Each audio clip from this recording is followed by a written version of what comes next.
One of the main things that drives the Farnsworth house and inn's macabre, scary nature and presence is not just the stories and the things that have happened and have been photographed and videotaped there, but of its location, Gettysburg, Pennsylvania. And unless you've been living under a rock the last couple, 100 years or so, I'm sure you know what that is, so allow me not to bore you with the entire history of that shit. But that's where the Battle of Gettysburg happened.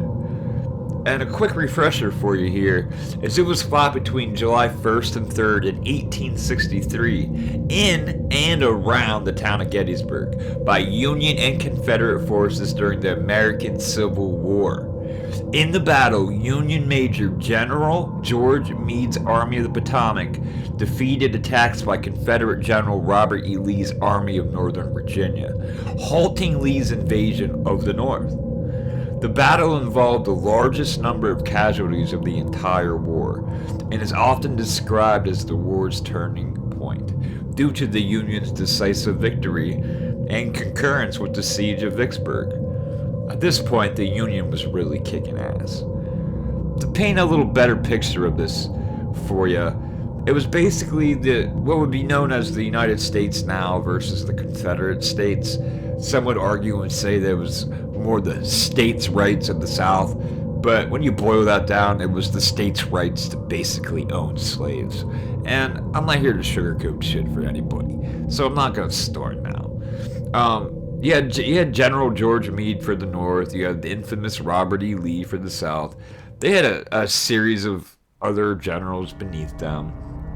And it was their first initial Army of the Potomac and the Army of Northern Virginia. The Army of the Potomac had about 104,256 present for duty. The Confederates, they showed up with around 71K, 75K. That's estimated. As far as the casualties and losses of each side, 23,049 for the Union. That's 3,100 killed, 14K wounded, and about 5 to 6K captured and missing. For the Confederates, they lost an estimate of between 23K and 28K troops. And between both sides, around 3,000 to 5,000 horses were killed. Mr. Ed got capped during that war. Don't let those numbers fool you. That's a lot of people. That's a lot of dead people. So if you're thinking it, by the end of by that fourth day, you're about surrounded by 50,000 dead bodies who used to be alive no more than 3 days before. It's horrendous. And that lends precedence to why they say the entire town and everything around it is haunted.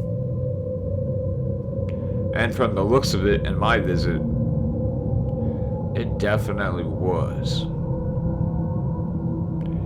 And then, in the middle of that town of Gettysburg, there stood an inn, a hotel, a house, one that you would later be referring to as the Farnsworth House and Inn. One of the most haunted buildings,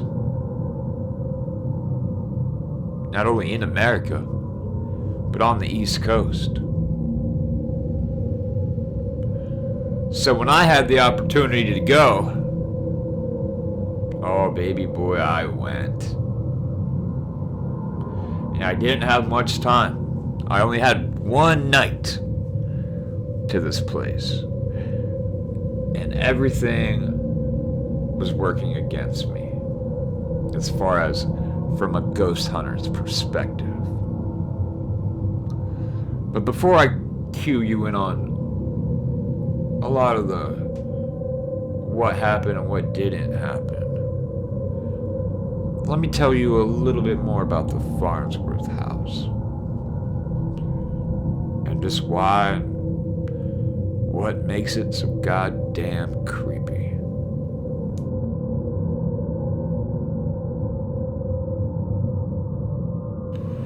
Well, I guess to really teach you, some tutelage is needed here about the Farnsworth house. So I'm going to be using like two things here, and bear with me. I'm going to be reading off the wiki for more of the historical insight and output on this place, and I'm going to be using, I think, Civil War Ghosts website. It's a great site. For more of the paranormal things involving it. So this isn't all from the same site, and I want those people to be known who actually did that in the writing. So let's just get to it, okay? We'll start with history, then go into the paranormal, the supernatural. Alright. The Farnsworth House Inn is a bed and breakfast and tourist attraction located in Gettysburg, Pennsylvania. Yeah, I told you that, right? The building is purported to be haunted, which the business uses in its promotional literature. Obviously. Apart from being an inn, the building is also served as a tourist home and shop. They used to call this thing, by the way, the Sleepy Hollow Inn.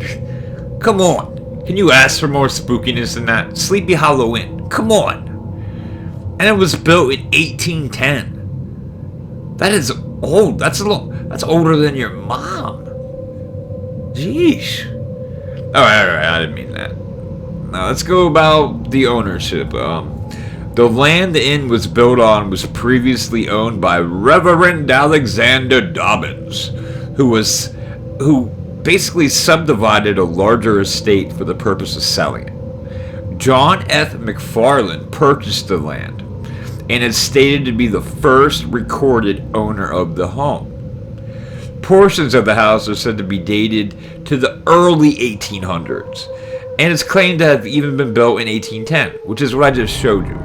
But the exact date is kind of unclear.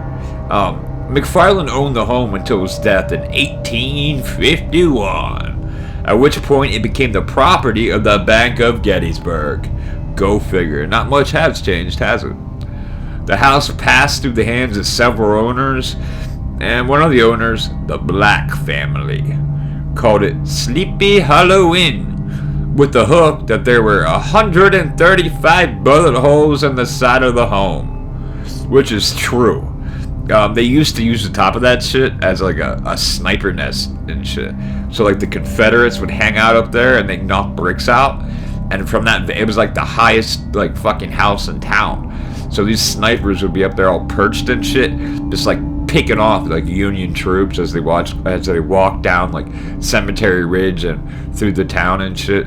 It was a hassle, and like the troops knew where the sniper fire was coming from, but come on, it was so far away and it was well protected. I mean, these snipers had a fucking field day with that shit, dude. But anyway, yeah, they said that the hook for the Sleepy Hollow Inn was that there was 135 bullet holes in the side of the home, which there were. I photographed them. I've seen them. It's even more. It's like 140 something. The house was purchased by Loring and Gene Schultz in 1972, and after claiming to have experienced paranormal activity, the family utilized this in the promotion for the inn and conducts tours of the premise and little historical lessons. A little cool note on the side is that the Farnsworth House Inn was also one of the stops of the Gettysburg Address campaign, and was, during the Battle of Gettysburg, used as a makeshift hospital and resting place for some members of the Confederate Army.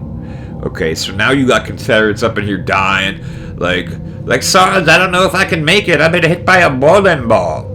And this guy over here, like, Lenny's not looking good, sir. He took a couple bullets to the chest. I mean, if you look at Civil War bullets and like bullets at this time, when they hit you, they hit you.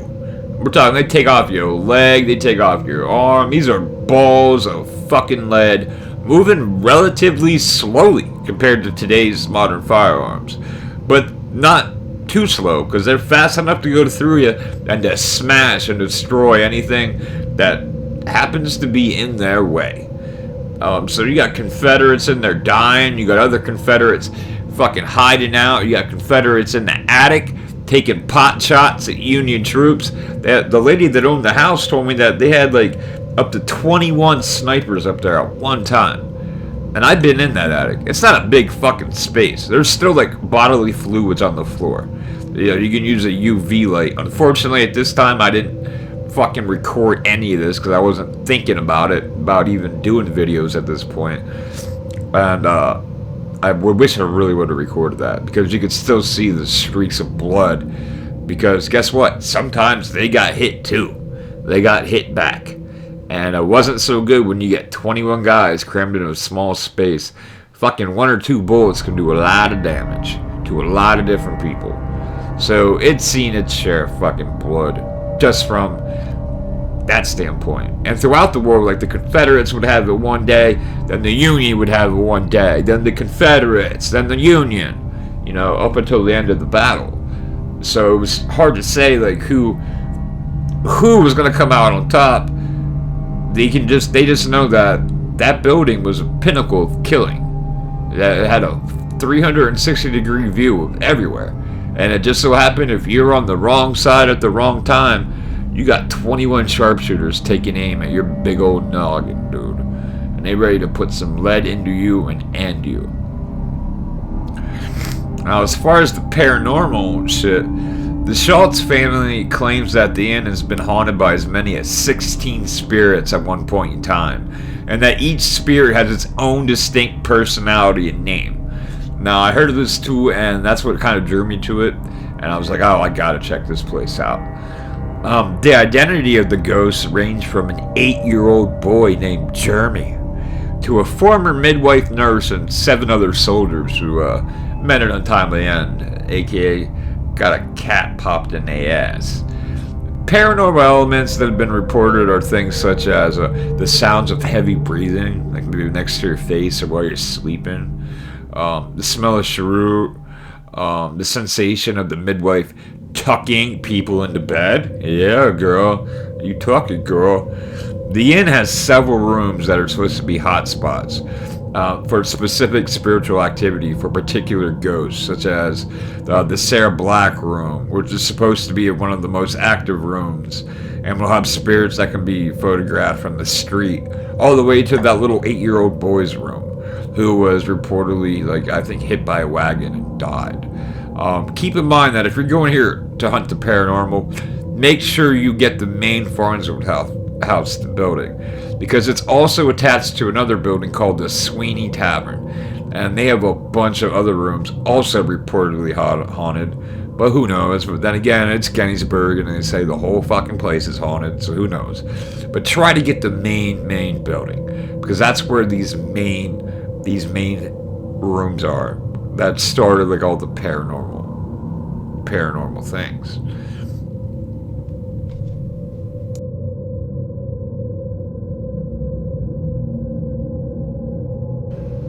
So now at this point, we'll go back to civilwarghost.com. Great site. I recommend you check it out. To look at more of the paranormal historical things and why the Farnsworth house is a cool little spook site that you might want to check out. So like as an interesting side, before the Schultz family bought the Farnsworth house, and remember I said they bought it like in 1974, it was owned by the Black family, who ran it under the name the Sleepy Hollow Inn. The Blacks advertised their inn using the historical fact that the home had 135 bullet holes riddled in one of its sides as a result of the Battle of Gettysburg. Taking place in Gettysburg, Pennsylvania, the Battle of Gettysburg is the sole reason as to why so many places in and around the city are said to be haunted to begin with. A staggering amount of deaths occurred in that time, numbering in the tens of thousands. Sounds like the recipe to me. As a result, the lost spirits of those who died in the war are thought to haunt pretty much all of Gettysburg. Being present during the Battle of Gettysburg, the Farnsworth House Inn was occupied by Confederate forces who utilized the structure as a makeshift hospital and headquarters, a practice that was common during the war. Many of the surrounding homes and buildings would often become centers for planning attacks and treating the wounded, basically commandeered by the dudes with the guns. It is from this practice that many such places acquired their tales of hauntings over the years. Unfortunately, was it unfortunate? As it was, these makeshift wards saw countless deaths and injuries to soldiers who were often just treated by civilians. No doctors here, sir. They all been shot. During the third day of the Battle of Gettysburg, Union soldiers stormed the Farnsworth Inn, killing many Confederate snipers who were posted within. Camper! Camper! Camper deserves camper death! Camper! Those snipers had been stationed there to utilize the towering structure in an attempt to pick off Union soldiers as they crossed the nearby Cemetery Hill. They was camping, dog. Trying to quick scope from the top, dude. Too close together. But that's what they did. Some famous fabled Farnsworth frights. The Schultz family claims that a whopping 16 spirits occupy the residence, each one having its own name and personality. The spirits include an 8-year-old boy, several soldiers, a former midwife. Seeing as how the residence was indeed used as a hospital during the Battle of Gettysburg, the sightings of a midwife and soldiers seem to validate their claims. With the many members of the Confederate Army who died in the home, it leaves little doubt as to why so many apparitions of soldiers are claimed to have been seen. They say that these soldiers continue to patrol the house as if stuck in some continual loop, forever fulfilling their military duties. Boring. I signed up for 3 years. I've been here for 140. This ain't fair, boss. There have been numerous reports over the years of guests hearing the sound of heavy breathing along with a strong scent of cigars, perhaps once smoked by the commanding officer that used the home as their temporary headquarters. A very eerie account, to say the least, and what is most certainly attributed to the ghostly midwife. Guests who stay at the inn have experienced the sensation of being tucked into bed, once under the covers. There are several photographs of an entity in a window that people have captured from the street below. These most commonly come from a particular room referred to as the Sarah Black Room, named after one of the family members who previously owned the residence. This room is by and large considered the most haunted of any in the house. One of the most common encounters within the Farnsworth Inn seems to occur only in the dead of night when all is quiet and calm. In the empty attic, the sound of a Jew's harp can be heard playing tunes throughout the night. Believed to have been played by a young soldier while at his post, this creepy event is sure to scare the shit out of anyone who might be staying there that night. Yeah, that sounds better. The shit. Disembodied footsteps are also heard, and a common occurrence, as if pacing or patrolling up and down the halls, endlessly, over and over. While fulfilling their daily tasks, employees have attested to feeling the sensation of being followed around while working. Of course, when they turn around, no one's there. These footsteps are said to be quite loud and obvious. Ghastly silhouettes have been seen by many patrons of the inn, including its employees. They say these apparitions are visible in several rooms, quickly vanishing after making themselves known. One figure is predominantly seen in the dining room, while others have been witnessed sitting on the edges of guest beds. It's even been said that the mattress will invert where the ghost is sitting, as if weight is actually being applied. While male apparitions are mostly seen at the Farnsworth house, there are many accounts of a female spirit thought to have lived within the residency long ago, said to be extremely lifelike. People have even mistaken her for a staff member. There's a good one about the cranky kitchen cook. She's described as being an older gal who is dressed in 19th century clothing and is most often seen roaming about between the hallways, tavern, and kitchen. Here, she has been spotted looking over products on the shelves as if deciding what she'll make for dinner. In what appears to be an effort to make her presence known, she will sometimes frequent the restaurant area, where she behaves rather rudely to the eatery's staff. She has even been physical with them, as one waitress claims to have been pulled from behind by her apron strings, nearly causing her to fall backwards. It sounds like this particular demonic entity doesn't take too kindly to cooking that isn't hers. So far, she appears to be the only otherworldly force at the Farnsworth House Inn that is of a malevolent nature. Might I reiterate, I don't believe in demonic ghosts. I believe that if you were a dick in real life, your ghost is probably a dick too. It has nothing to do with demons. Let's cut this whole fucking demon angel shit out of here. It ain't none of that crap if it's even real. Why else would I opt to stay? There is, however, a more lighthearted tale to be told out of all the haunted happenings known to occur within the Farnsworth. A few years back, during a Halloween, a local radio station was doing a special broadcast from the inn that involved the crew dressing up in blue costumes. In an interesting twist, they kept referring to the radio host as Captain. Their blue clothing and repeated use of Captain seemed to stir up ghosts of the soldiers who were seen on that particular evening more so than any other time. They were witnessed running all over the inn, as if fighting the Battle of Gettysburg all over again. So in conclusion, presently, the Farnsworth House Inn is a major tourist attraction for lovers of all things paranormal. It has a rich history. It serves as a backdrop for all the otherworldly activity that occurs inside the walls. Within the claim that 16 different entities inhabit the grounds, one shouldn't have to go look very far to find a poltergeist. Instead, they say they'll find you. Ghost walks and tours are available to the public, offering an inside look into the history that went into making the Farnsworth House Inn what it is today. Every weekend, real-life ghost hunts are held, allowing patrons to bring whatever kind of investigating equipment they wish in the hopes of capturing one of the inn's many specters. The owners are so confident in the frequency of paranormal activity that they say guests needn't even try to find the ghosts. The ghosts will more than likely find the guests. Hello, I am Crypto Creep, Flash Attack Jack, Dr. Death, and I'm a guest. And I wonder which room they will let me stay within.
So, yeah. I basically get the Jeremy room. The Jeremy room. And I couldn't pick. They said I couldn't pick. I'd get whichever one I wanted, but I insisted on getting one in the main building, which they agreed to.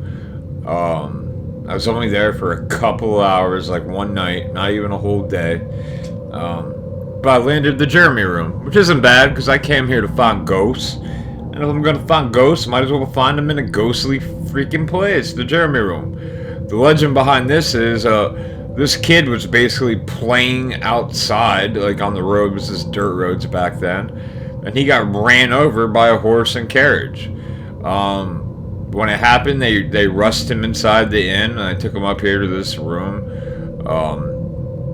This was his room or whatever, and this is where he passed. He died. Allegedly, they see him running around his apparition. They hear him laughing and talking and all kinds of mischievousness and things like that. Guests here that stay at this room. This is a creepy room. That little short clip don't really do it justice, but I don't really have that much more. But visitors and guests leave like little toys and shit for this ghost kid, and they're like laying all over the damn room. And there's some kind of weird like elf house hanging on the wall and shit. I'll look and see if I got a picture of that. But basically, for my time here, nothing impressive happened. I didn't see shit. I heard, like I said on the stairs earlier, I could have sworn that my phone picked up a conversation between people. I can't make it out. I could see it on my audio interface, but I can't bring it up enough. If you're better, maybe you take a listen and see what you can make out of it.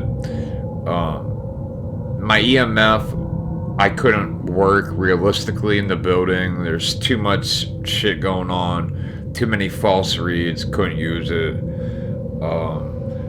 Right when we got there, before we were gonna crash for the night, like this is a bust, we were like, oh, let's try like the spirit box.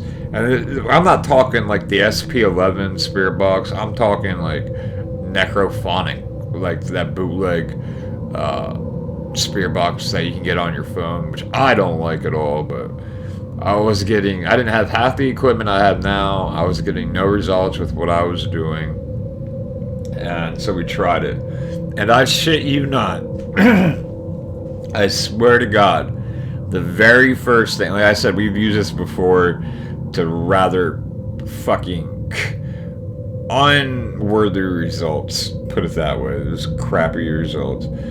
But as soon as we turned it on, Agent K asked, is there anybody with us? And I shit you not, the very first thing that comes across that fucking spirit box is a little kid. And I've never heard a little kid's voice on the spirit box before, period. This was a little kid. Comes across that spirit box and says, yeah, who are you? And then silence. And that's the only thing that we got. And we weren't even recording it. We were just like saying like, hey, let's see what we can do. And that was one of the things we could do. And we didn't expect that result, obviously, but that's what happened. And there was no fucking evidence for it. So what a letdown. But we weren't going to let that ruin our day. So what we opted to do is we set up a laser grid facing that bathroom. Because that's where they say they see a lot of like ghostly activity and shit like that. And apparitions or whatnot. And we hooked up a camera to record there all night as we slept. Now I heard weird noises throughout the night. And maybe paranormal, maybe not. I don't know. But at one point in the night, I shit you not, my fucking TV turns on. And right when it turns on, that triggers my camera to turn on. So my camera turns on.